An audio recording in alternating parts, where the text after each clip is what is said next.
اسلام کا ایک جرری دلیر ہے. اسلام کو ایک ایسا سپوت اللہ نے عطا کیا ہے کہ یہودی کہتا ہے اگر 6 مہینے یہ شخصیت دنیا میں اور رہتی تو شاید دنیا میں کوئی کافر نہ بچتا. وہ سپوت کون ہے؟ وہ حضرت عمر فاروق رضی اللہ تعالیٰ عنہ. میرے نبی پاک علیہ السلام نے فرمایا میرے بعد کوئی نبی ہوتے تو خطاب کے بیٹے عمر ہوتے. لو کان نبی بعد لکان عمر ابن خطاب. میرے بعد کوئی نبی ہوتے تو خطاب کے بیٹے عمر ہوتے. تاریخ کا حوالہ اٹھا رہا ہوں، ایک ورق الٹ رہا ہوں. اس عمر فاروق کو در رسول پر لانے والی، اس عمر کو اللہ کے گھر کی طرف رستہ دکھانے والی، اس فاروق اعظم کو دین کا سپاہی بنانے والی یہ کوئی اور نہیں ہے، یہ عمر فاروق کی ہمشیرہ ہے. یہ جناب عمر کی بہن ہے. بہن نے بھائی کی کایا ہی پلٹ ڈالی. بہن نے ذمہ داری کا احساس کیا. بہن نے ذمہ داری کا احساس کیا تو اس رنگ میں قرآن پڑھا کہ فاروق اعظم فرماتے ہیں میرے دل سے کفر دور کر کے مجھے رسول اللہ کا غلام بنا دیا ہے. بہن اگر ذمہ داری کا احساس کرے، بہن اگر ذمہ داری کا احساس کرے. حضرت عمر فرماتے ہیں، حضرت عمر کہتے ہیں میری ایک نوکرانی نے، کنیزہ نے کلمہ پڑھا، میں اسے دروں سے مارا کرتا تھا. میں تلوار لے کے گھر سے نکلا حضور کو شہید کرنے تو مجھے کسی صحابی نے کہہ دیا تو حضور کو شہید کرنے جا رہا ہے، گھر کی تو خیر منا، تیری بہن اور بہنوئی بھی کلمہ پڑھ گئے. کہتے میں گیا، باہر دروازے پہ تھا تو میری ہمشیرہ اندر قرآن پاک کی تلاوت کر رہی تھی. فاطمہ بنت خطاب، فاطمہ بنت، کتنا پسند ہے یہ نام صحابہ، کس نے رکھا ہوا ہے. فاطمہ بنت خطاب تلاوت کر رہی تھی. سعید بن زید بہنوئی بھی تلاوت سن رہے تھے. فرماتے میں نے قرآن سن لیا، دروازے پہ دستک دو جی.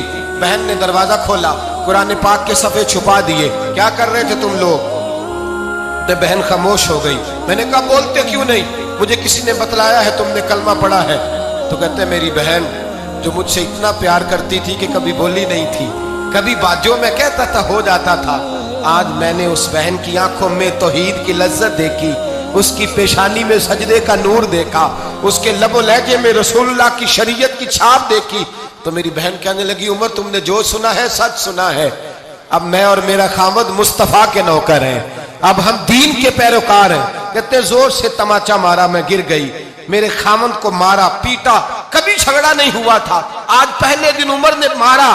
میری پیشانی سے خون نکلا، اٹھ کے کھڑی ہوئی.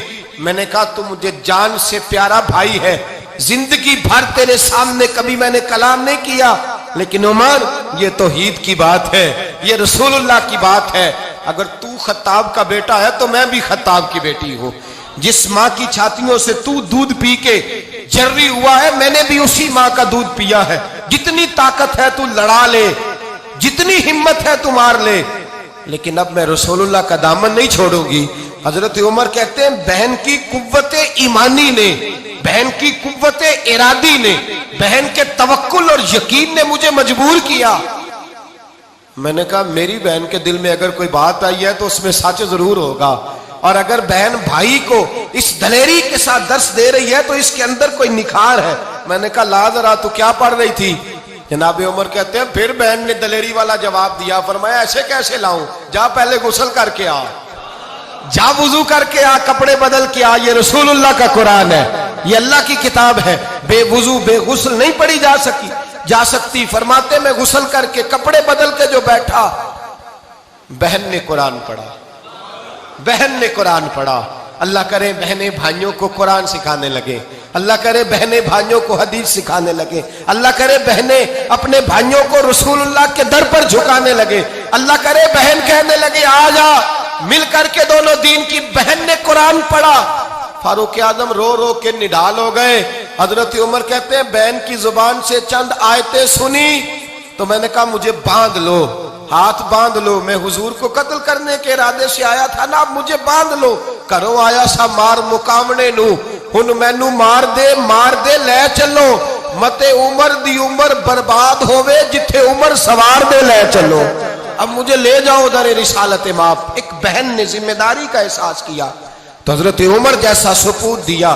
بہنیں اگر ذمہ داری کا احساس کریں، ذمہ داری کا احساس کریں تو اسلام میں بہت بڑا انقلاب آ سکتا ہے.